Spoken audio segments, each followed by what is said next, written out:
I'm Andrew Ross Sorkin of the New York Times' DealBook, here with DealBook's news editor, Adrian Carter. And we're talking today about the transaction of the moment, Energy Transfer buying Southern Union for $4.2 billion, trading one of the largest natural gas pipeline companies in the country.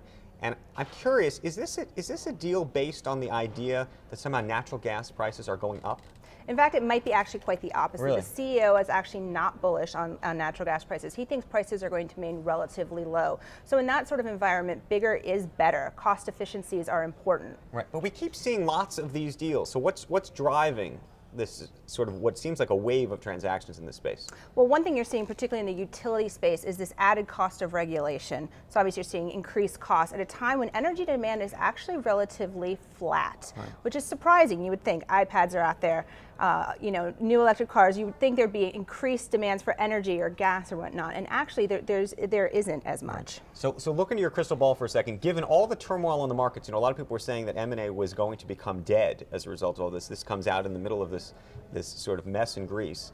Do we think we're going to see transactions like this and more of them going forward for the rest of the year? Looking at M&A in general, Right, companies have a ton of cash on their balance sheets, and they're willing to put that to work for strategic opportunities. And so this is one of those strategic opportunities. They're not willing to just throw the cash around, but I think that's why you're seeing these smaller deals, these $4 billion deals, $6 billion deals. You're not seeing the $30 billion ones for the most part, but the smaller, more strategic ones are happening. So interestingly, it looks like Energy Transfer stock is actually up, which is somewhat of an anomaly, or at least had been historically an anomaly, but we're seeing this more and more, where actually the buyer's stock is being rewarded by investors as opposed to being pummeled. And I think one of the things that investors are looking for is whether they think they overpaid for it. So if they don't, if they think they're getting a deal, if they're getting it at a good price, then the stock is going to bump up. Investors are happy. What's happened though? I mean, that's actually a real shift, right?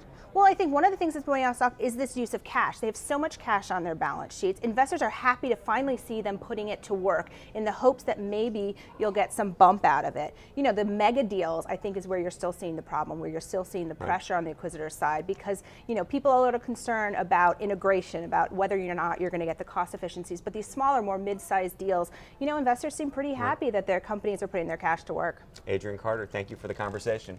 I'm Andrew Ross Sorkin of the New York Times' DealBook.